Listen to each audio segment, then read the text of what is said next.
Jika rakyat jelata zaman kuno dipaksa kerja rodi, setiap hari hanya diberi acar dan bubur putih, apakah mereka akan melawan? Aku menembus waktu menjadi seorang bupati perbatasan di zaman kuno. Namun sistem sampah hanya memberiku bubur putih tanpa batas, acar dan mie instan. Maka setiap hari aku memaksa rakyat kerja rodi bekerja sesuai jam yang ditentukan, pulang tepat waktu. Siapa berani lembur langsung kupukul. Bukan saja tidak diberi satu keping upah pun, setiap makan hanya ada acar dengan bubur putih. Bahkan sesekali baru ada 1-2 kali mie sapi rebus. Kupikir mereka akan segera memberontak. Namun sejak hari pertama, semua orang justru ramai berbisik. Apakah ini makan terakhir dalam hidup kami? Sampai hari ketiga mereka kembali berbisik. Setiap makan selalu ada daging rebus. Apakah Tuan ingin menggemukkan kami lalu membunuh kami? Sampai hari ketujuh, banyak orang datang ke hadapanku menyatakan sikap. Tuan silakan bilang ingin membunuh siapa. Nyawa kami semua adalah milik Tuan. Setengah bulan kemudian, dengan terpaksa aku mulai mengeluarkan perintah. Jangan terus mengisi perut seperti itu. Dan kalian yang di sana juga. Tengah malam tidak tidur, belajar berkokok ayam untuk apa? Mau memberi tanda pemberontakan. 3 bulan kemudian, terjadi kecelakaan di lokasi kerja. Sebuah patung batu bermata satu diangkat dari sungai. Di tangan patung bermata satu itu menggenggam sebuah batu. Di atasnya tertulis jelas 2 huruf besar. Menerima mandat langit hidup makmur selamanya. Namun belum sempat memahami apa yang terjadi. Para prajurit yang ikut, sudah memakaikanku jubah berwarna kuning. Masih dengan penuh perhatian menasihatiku. Kakak besar cuaca sudah dingin. Pakai baju lebih tebal. Aku menatap jubah kekaisaran di tubuhku. Hanya bisa tertawa getir. Kalian benar-benar menyusahkan aku. Aku ini pejabat setia. Ternyata begitu menembus waktu aku langsung dijebak orang licik. Setelah diturunkan jabatan masih dihukum cambuk 50 kali. Akhirnya dipindahkan ke perbatasan dataran tinggi Tanah Kuning menjadi bupati. Saat aku mengira pasti akan mati, tiba-tiba sistem logistik terkuat pun aktif. Awalnya aku sempat berpikir, sistem ini bisa memberiku pesawat dan meriam. Namun 3 kali undian pertama, yang ku dapat hanya nasi poria acar dan obat Bayao Yunan. Aku kecewa setengah mati, namun sistem mengatakan bisa menjatuhkan barang tanpa batas di lokasi tertentu. Begitu mendengar ini, aku langsung tertawa terbahak-bahak. Alasan aku begitu senang adalah karena sebelum menembus waktu, aku pernah membaca sebuah postingan di internet. Topik postingan itu adalah, hanya memberi orang zaman kuno bubur putih dan acar saat kerja rodi. Apakah mereka akan melawan? Sebagian besar netizen menjawab tidak. Bahkan ada netizen iseng bercanda mengatakan cukup bubur putih dan acar. Asal dibuat kenyang buburnya lebih kental sedikit. Acar disiram sedikit minyak wijen. Jangan bilang kerja rodi atau wajib militer. Bahkan jika disuruh membangun tembok besar sampai Eropa, mereka juga tidak akan mengeluh setengah kata pun. Namun rasa perih di pantat segera menarikku kembali ke kenyataan. Cepat masukkan sebotol Bayao Yunan ke dadaku. Dalam sekejap sebotol Bayao Yunan muncul diam-diam di dadaku. Zhao Yan, hentikan dulu kereta sapi. Zhao Yan segera melangkah cepat ke sisiku. Tuan muda, Anda pingsan lagi ya? Cari tempat yang tidak ada orang. Tuan muda Anda lapar lagi ya, biar aku oleskan obat di pantat Anda. Tuan muda, obat apa ini? Ini adalah Bayao Yunan, bisa melancarkan peredaran darah dan menghilangkan memar. Khusus mengobati luka akibat benturan. Tidak benar, 2 hari ini pakaian tuan muda semuanya aku yang mengganti. Dari mana datangnya botol obat luka ini? Zhao Yan, kau lupa dulu aku pernah menjabat sebagai prefek, dan melakukan cukup banyak kebaikan untuk rakyat. Bayao Yunan ini diam-diam diberikan oleh warga setempat. Hanya saja aku belum sempat menyuruhmu mengoleskannya. Aku sudah keburu pingsan. Benar saja orang baik mendapat balasan baik. Hari itu baru menjabat sudah menolak bersekongkol dengan pejabat korup dan para pejabat busuk. Bayao Yunan ini adalah berkah dari menjadi pejabat yang bersih. Para pejabat anjing itu benar-benar pantas mati. Mereka bersekongkol menindas Anda, sampai memukuli tuan muda menjadi seperti ini. Zhao Yan, jangan menangis lagi. Masa tuan muda sepertiku harus berbaring menangis di pegunungan sepi begini? Benar-benar memalukan. Cepat bantu aku oleskan obat. Saat aku sadar kembali, aku menyadari, Zhao Yan sudah membawaku ke rumah seorang petani. Rumah ini hanya ada 1 tua dan 1 muda. Anak itu kira-kira baru 7 tahun. Kurus sampai tinggal tulang. Paman tua, kami bukan orang jahat. Aku adalah Bupati Kabupaten Pingliang. Sedang dalam perjalanan ke Pingliang untuk menjabat. Sekarang hari sudah gelap. Kami berharap bisa menumpang bermalam di rumah Anda. Anak muda, aku katakan dulu dengan jujur. Menumpang boleh saja, tapi rumahku tidak sanggup menyediakan makanan. Itu sudah sewajarnya. Anda bersedia menerima kami. Kami sudah sangat berterima kasih. Ini kamar yang dulu ditempati anakku. Malam ini kalian tinggal di sini. Di wilayah perbatasan yang penuh peperangan ini, anaknya kemungkinan besar mati karena perang. Zhao Yan, kemarilah. Naik ke kereta sapi, ambil sedikit bahan makanan untuk dibagikan pada kakek. Tuan muda sungguh terlalu baik hati. Bekal kering dan uang kita sendiri sebenarnya tidak banyak, namun masih memikirkan keluarga miskin. Apa tuan muda ingin makan lebih sedikit roti hitam untuk dibagikan pada keluarga ini? Beras. Ini beras putih murni kualitas terbaik. Putih halus seperti salju. Tuan muda, beras halus semahal ini, benarkah akan diberikan kepada mereka? Hanya sedikit beras saja, tidak perlu terlalu dipikirkan. Tuan Bupati, bahan makanan halus sebanyak ini benar-benar untuk kami. Terima kasih sebesar-besarnya atas anugerah penyelamat nyawa dari dua tuan. Orang tua ini akan mengingatnya seumur hidup. Aku sungguh tidak menyangka, satu karung beras lebih dari 10 jin bisa membuat seorang kakek begitu bersyukur. Zhao Yan cepat bantu kakek dan anak itu berdiri.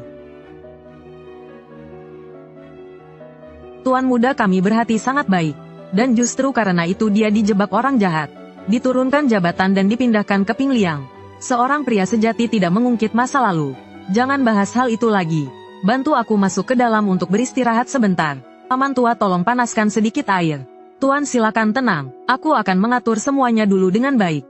Lalu segera memanaskan air. Zhao Yan selesai menyiapkan tempat untukku, lalu langsung berbalik ke kereta sapi mengambil barang. Sebelum pergi dia tak tahan membalik tumpukan jerami.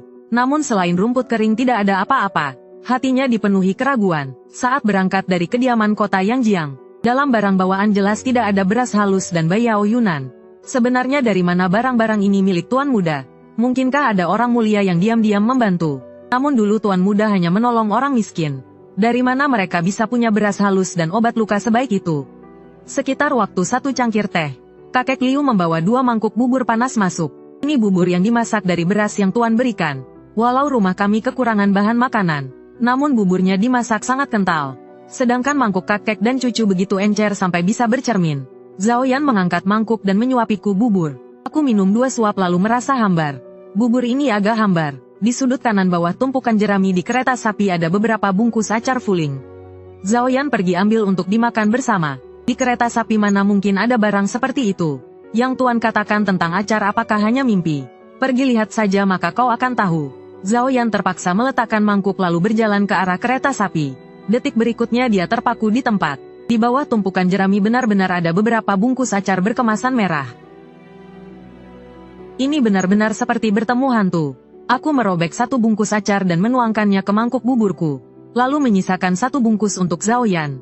Berikan sisanya kepadanya. Bawa beberapa bungkus acar ini ke kakek dan cucu itu. Mereka pasti tidak punya lauk apapun. Baik, aku akan segera membawanya. Ternyata benar seperti yang kupikirkan. Persediaan makanan di rumah kakek Liu juga hampir habis. Dari mana ada uang untuk membeli sayur? Pelan-pelan saja cucuku, minumlah perlahan. Cicipi dengan baik. Ini beras halus yang hanya orang kaya sanggup memakannya. Hahaha, pada saat ini, Zhao Yan mendorong pintu lalu masuk. Tuan muda, kami menebak kalian tidak punya lauk. Maka menyuruhku membawa beberapa bungkus acar fuling kemari. Kakek Liu menerima acar itu sambil terus berterima kasih. Setelah Zhao Yan pergi, dia dengan hati-hati membuka 1 bungkus. Mencelupkan sedikit dengan jari lalu memasukkannya ke mulut. Detik berikutnya matanya langsung membelalak. Benar-benar asin, di dalamnya ada garam. Di zaman ini garam lebih berharga daripada emas. Bahkan 1 jin garam bisa lebih berharga dari nyawa manusia. Garam yang dulu kulihat di mana-mana sebelum menembus waktu, di sini justru menjadi harta langka. Kakek Liu dengan hati-hati mengambil sehelai acar yang lebih panjang, meletakkannya ke mangkuk cucunya, sedangkan dirinya memilih yang paling pendek. Setelah makan ia tidak lupa mencuci tangan di mangkuk bubur, agar sisa garam dan minyak di tangan larut ke dalam bubur. Hidup orang kaya memang terasa nyaman. Lauk sederhana ini ternyata ada minyak dan ada garam. Benar-benar terlalu mewah. Saat Zhao Yan kembali ke dalam kamar, aku sudah tertidur. Dia akhirnya bisa makan dengan tenang. Menyeruput bubur lembut dan harum. Menggigit sehelai acar yang segar dan lezat. Rasanya seperti berada di alam para dewa. Sebuah pikiran berani tiba-tiba muncul di benaknya. Tuan muda, mereka bisa menciptakan beras halus dan acar begitu saja. Atau mungkin ada dewa yang diam-diam membantunya. Atau memang terlahir sebagai orang mulia. Pikiran ini berakar dalam di hatinya. Ia seakan melihatku terbaring di ranjang. Dengan seekor naga emas bercakar 5 berputar di belakangku. Pagi hari keesokan harinya, saat fajar menyingsing aku sudah terbangun. Entah karena Baiyao Yunan hasil penukaran sistem, khasiat obatnya terlalu kuat, luka robek di tubuhku sudah menunjukkan tanda hampir sembuh. Zhao Yan akhirnya tak tahan menanyakan keraguan di hatinya. Tuan muda, setelah Anda dipukul 50 papan besar, pakaian dan barang bawaan semua aku yang membereskan. Aku sama sekali tidak pernah melihat botol Baiyao Yunan itu. Sebenarnya dari mana benda itu berasal? Dalam hatiku aku sangat paham. Barang yang muncul begitu saja pasti menimbulkan kecurigaan. Untungnya Zhao Yan telah mengikutiku lebih dari 10 tahun.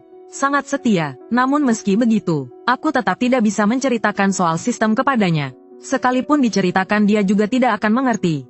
Aku membuat gerakan diam, memberi isyarat agar dia tidak melanjutkan. Zhao Yan buru-buru menutup mulutnya, lalu melihatku mengangkat jari telunjuk menunjuk ke langit. Mengerti, Tuan muda pasti orang yang membawa mandat langit. Dilindungi para dewa, Baiyao beras halus dan acar semuanya adalah benda surgawi. Kalau tidak bagaimana bubur semalam bisa begitu harum, dan acar bisa seenak itu. Sekarang sudah tahu asal-usul benda-benda ini bukan? Sudah tahu, kau adalah orang kepercayaanku. Kelak mengikutiku kau tak akan kekurangan kemuliaan dan kekayaan. Urusan ini hanya langit tahu bumi tahu kau tahu aku tahu. Sama sekali tidak boleh diketahui orang ketiga. Mengerti tidak? Tuan muda silakan tenang. Aku menjamin urusan ini sama sekali tidak akan diketahui orang ketiga. Meninggalkan desa Kakek Liu, aku terus berbaring di kereta sapi menuju Kabupaten Pingliang. Di sepanjang jalan kulihat rakyat semuanya berwajah kuning kurus kering. Pakaian compang camping, tatapan mata kosong, seperti mayat hidup. Aku tahu mereka disiksa oleh kelaparan.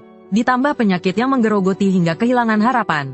Pegunungan berlapis-lapis, gelombang air bergulung. Saat makmur rakyat menderita, Zhao Yan di samping mendengar aku melafalkan kalimat itu. Ia pun ikut terharu. Ia sendiri berasal dari keluarga miskin. Mana mungkin tidak memahami penderitaan ini. Di depan itulah Kabupaten Pingliang. Meskipun Kakek Liu sudah memberitahuku kondisi Pingliang, namun aku tidak menyangka akan separah ini. Di atas tembok kota masih tertancap beberapa anak panah. Setengah tembok sudah runtuh. Gerbang kota juga berlubang besar. Jika musuh datang lagi, kota ini sama saja seperti tanpa tembok. Kavaleri bisa dengan bebas menerobos masuk merampok.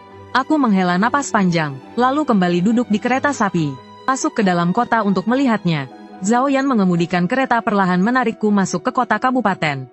Begitu masuk gerbang terlihat sekelompok orang kehilangan tangan dan kaki.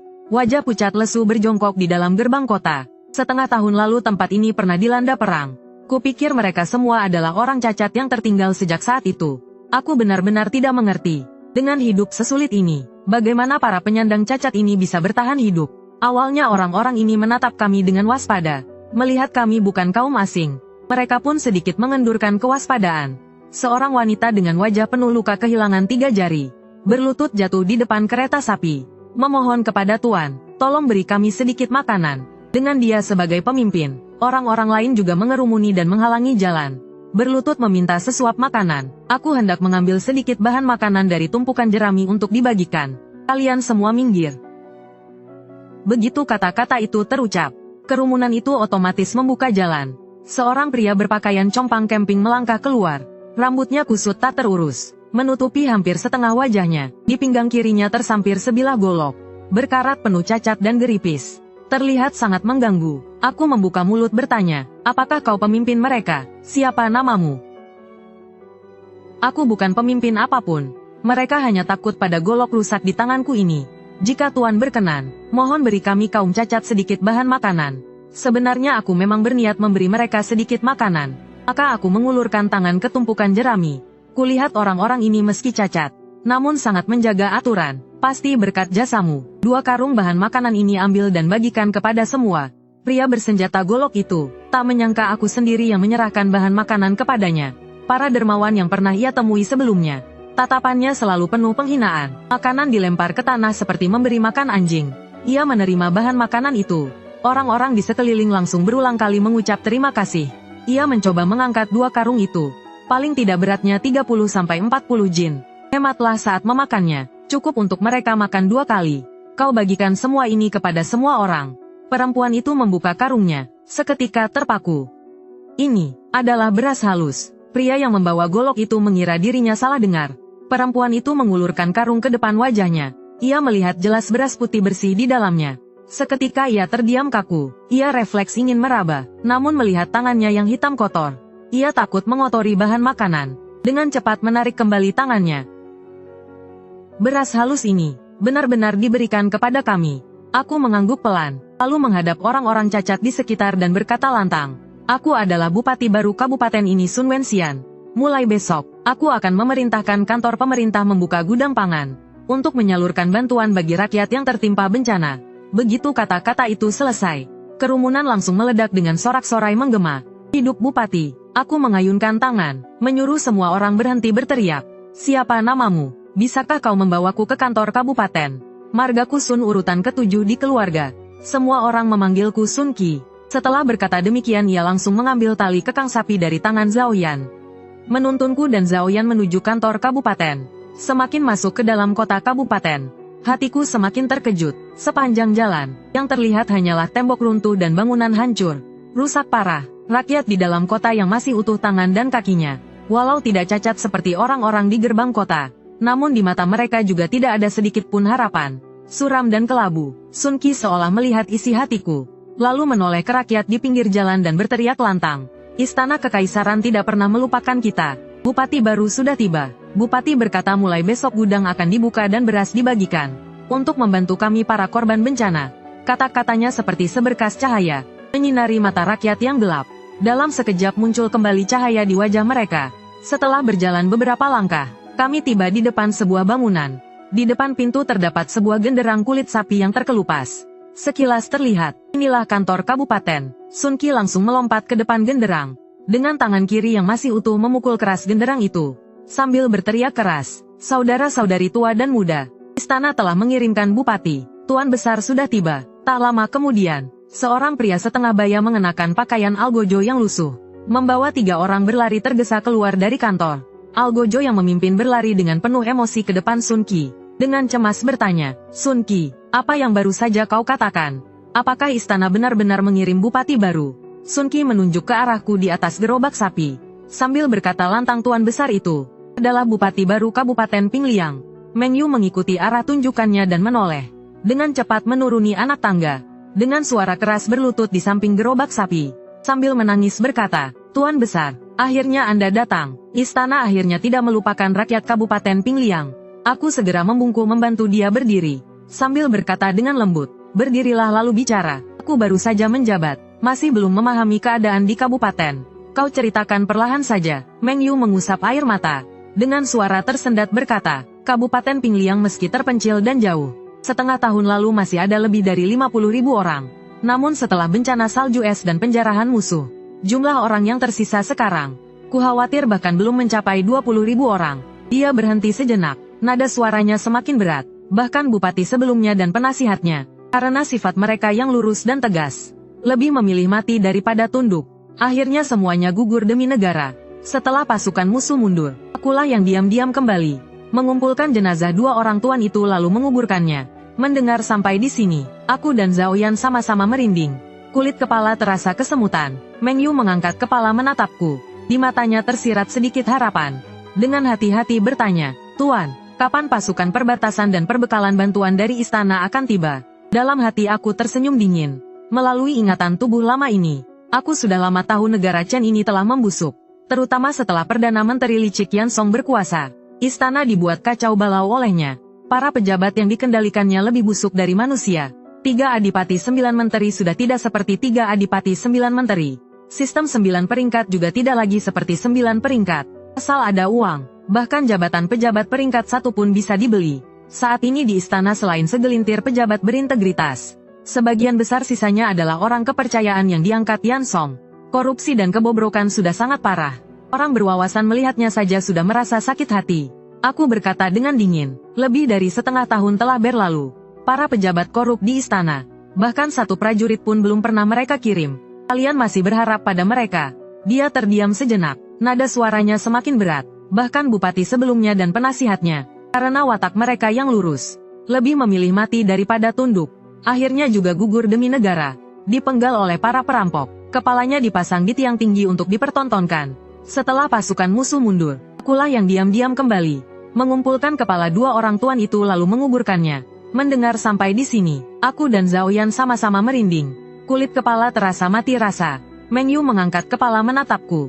Di matanya tersirat sedikit harapan. Dengan hati-hati bertanya, "Tuan, kapan pasukan perbatasan dan bantuan istana akan tiba?" Dalam hatiku aku tertawa dingin. Melalui ingatan tubuh lama ini, aku sudah lama tahu negara Chen ini busuk sampai ke tulang. Terutama setelah Perdana Menteri Li Qiqiansong berkuasa. Membuat istana kacau tak tertahankan. Dia membuat para pejabat menjadi kacau dan bobrok. 3 adipati 9 menteri bukan lagi 3 adipati 9 menteri. Sistem 9 peringkat juga bukan lagi sistem 9 peringkat. Asal ada uang, bahkan jabatan pejabat peringkat 1 pun bisa dibeli. Saat ini di istana selain segelintir pejabat berintegritas, sisanya sebagian besar adalah orang kepercayaan yang diangkat Yan Song. Korupsi dan kebobrokan sudah sangat parah. Orang berpengetahuan melihatnya pun tak sanggup menahan sakit hati. Aku berkata dengan dingin, lebih dari setengah tahun telah berlalu. Para pejabat korup di istana, bahkan satu prajurit pun belum pernah mereka kirim. Kalian masih berharap pada hal itu? Nada suaraku tidak keras, namun jelas terdengar oleh rakyat di sekitar. Rakyat yang semula penuh harapan karena kata-kata Sun Si, dalam sekejap langsung terpuruk. Cahaya di mata mereka padam sepenuhnya. Satu persatu menundukkan kepala bersiap pergi. Aku melihat saat yang tepat telah tiba. Lalu berteriak keras. Para tetua dan saudara sekampung. Rakyat pun menghentikan langkah. Semua menoleh menatapku. Aku melanjutkan bicara. Saat ini istana dikuasai para pejabat licik. Kaisar ditutup matanya oleh selir jahat dan orang culas. Itulah sebabnya semua orang menderita sedemikian rupa. Aku Sun Wenxian, sama sekali tidak akan memanfaatkan penderitaan rakyat untuk mencari muka pada kaisar. Pengalaman yang kalian alami siapapun mendengarnya pasti iba. Aku sungguh tak tega melihat semua orang terus menderita. Untungnya aku masih memiliki sedikit harta. Hari ini aku memutuskan mengeluarkan seluruh harta itu. Untuk bersama-sama melewati masa sulit ini. Aku meninggikan suara, dengan tegas berkata, bahan pangan yang kusiapkan malam ini akan segera diangkut. Besok Kabupaten Pingliang resmi membuka gudang pembagian pangan. Untuk menolong rakyat yang tertimpa bencana. Rakyat yang semula hendak pergi segera berkumpul kembali. Di mata mereka kembali muncul cahaya. Aku tiba-tiba mengubah nada bicara. Namun, jika ingin menerima pangan bantuan, harus mengerahkan sedikit tenaga terlebih dahulu. Tembok kota Pingliang kita sekarang sudah rusak parah seperti ini. Sama sekali tidak mampu menahan musuh dan pasukan kavaleri. Mulai besok pagi, kita perbaiki kembali tembok kota dari sisi selatan. Perkuat pertahanan, tak peduli laki-laki atau perempuan tua maupun muda. Asal bersedia datang bekerja, meski hanya memindahkan satu batu bata atau membawa satu ember air. Saat siang tetap akan mendapat semangkuk bubur panas. Memperbaiki tembok kota berkaitan langsung dengan keselamatan diri sendiri. Di hati rakyat semua pun bersedia. Hanya khawatir apakah aku bisa mengirimkan bahan pangan tepat waktu. Aku memandang Meng Yu, lalu memberi perintah. Meng Butou, kau kirim orang untuk mendata jumlah penduduk seluruh kabupaten. Laki-laki perempuan tua muda harus dibedakan dengan jelas. Harus sangat rinci, terutama orang yang bisa baca tulis dan memiliki keahlian. Harus dicatat secara terpisah. Selesai berkata aku langsung membawa Zhao Yan kembali ke kantor pemerintahan yang rusak. Meng Yu tak berani menunda. Segera mengatur 2 orang untuk mendata penduduk. Sedangkan dirinya mengikuti di belakangku. Masuk ke kantor pemerintahan. Di dalam hatinya diam-diam timbul keraguan. Sekalipun bupati benar-benar memiliki harta, belum tentu mampu menanggung ribuan orang. Bahkan jika menjual seluruh harta, takutnya juga tak akan bertahan beberapa hari. Begitu melangkah masuk ke kantor pemerintahan, aku langsung bertanya terus terang. Meng Butou, di mana lumbung pangan kabupaten? Meng Yu tertegun, lalu buru-buru menjawab, Tuan, apakah Anda berniat menggunakan pangan di gudang pemerintah untuk menolong rakyat? Namun bahan pangan di gudang pemerintah sudah dijarah habis setengah tahun lalu. Aku tidak berbicara tentang pangan di gudang pemerintah. Aku sudah mengatakannya sebelumnya. Bahan pangan yang kusiapkan sendiri akan tiba malam ini. Perlu mencari tempat untuk menyimpannya. Begitu mendengar ada pangan yang akan dikirim, Meng Yu langsung bersemangat. Dengan antusias berkata, Tuan ikutlah denganku. Gudang pangan memang sudah kosong. Namun bangunannya masih utuh. Pas sekali bisa digunakan untuk menyimpan pangan. Tanpa berkata lagi dia langsung membawaku ke tempat penyimpanan. Benar seperti yang ia katakan. Gudang pangan kosong melompong. Bersih sampai tikus pun tak bisa tinggal. Untungnya para prajurit barbar tidak merusak struktur gudang. Pas untuk menyimpan pangan yang ditukar dari sistem. Aku memberi perintah. Meng Butou, pergilah cari beberapa gembok. Kunci gudang pangan dengan rapat. Kuncinya serahkan kepada Zhao Dian. Orang yang mengantar pangan malam ini akan menemuinya untuk serah terima. Oh iya, mulai sekarang Zhao Yan akan menjadi skrip kantor kabupaten. Membantuku menangani urusan pemerintahan. Zhao Dian begitu gembira sampai tak bisa menutup mulutnya. Ia menangkupkan tangan kepada Meng Yu dan berkata, Meng Butou, mulai sekarang kita bersama-sama membantu Bupati. Mohon banyak bimbingannya. Meng Yu segera membalas hormat. Zhao Xijia terlalu merendah. Kedepannya mohon banyak bantuan darimu. Meski kota kabupaten pernah dijarah, namun mencari beberapa gembok yang masih bisa dipakai tidaklah sulit. Meng Yu dengan cepat menemukan gembok. Namun ia tetap tak tahan untuk bertanya. Zhao Xijia, bahan pangan yang disiapkan oleh Bupati kemungkinan besar akan tiba pada malam hari. Perlukah kami mengirim orang untuk membantu pengangkutan? Zhao Enham menerima gembok itu, lalu menggeleng pelan, sambil mengunci gudang pangan. Ia berkata dengan nada misterius, urusan pengangkutan pangan tidak perlu merepotkan Meng Butou. Sebelum tengah hari besok, kirim orang untuk mendirikan beberapa kuali besar di kota selatan dan merebus air. Lalu tugaskan satu orang ikut denganku ke gudang pangan untuk mengangkut. Melihat Zhao Duyan tidak ingin banyak bicara, Meng Yu pun tidak enak bertanya lebih jauh. Bagaimanapun juga pangan ini, semuanya disiapkan oleh Bupati dengan uang pribadinya untuk rakyat. Setelah itu Meng Yu mengajakku berkeliling Kabupaten Pingliang yang hancur.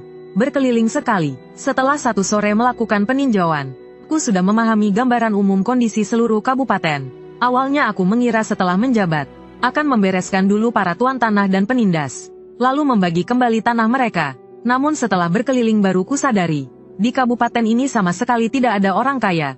Keluarga yang sedikit punya harta, sudah lama membawa keluarga mereka melarikan diri dari daerah perang ini. Yang tersisa hanyalah rakyat miskin yang terdesak. Menjelang senja, petugas yang ditugaskan mendata penduduk kembali ke kantor kabupaten, dan melaporkan hasilnya kepadaku. Tuan, seluruh kabupaten kini hanya tersisa sedikit lebih dari 1.000 orang. Setengahnya adalah orang tua, anak-anak dan perempuan. Sisanya kebanyakan adalah penyandang cacat kehilangan tangan atau kaki. Yang tersisa barulah orang yang bisa bekerja secara normal.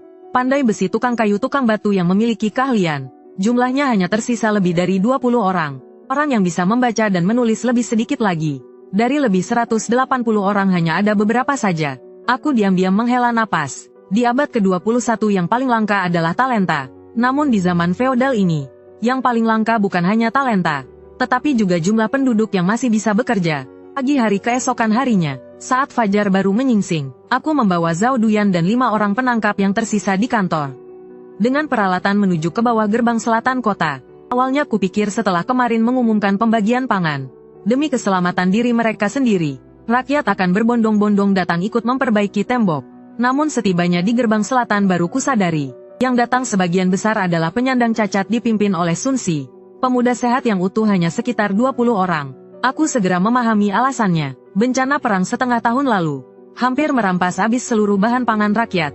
Yang tersisa hanya sedikit makanan yang dikubur di tanah, sekadar membuat mereka bertahan hidup dari hari ke hari. Manusia yang lama kelaparan, pada dasarnya sudah tidak punya tenaga untuk bekerja. Apalagi di mata mereka, membangun tembok kota tidak ada bedanya dengan dipaksa kerja rodi oleh pemerintah.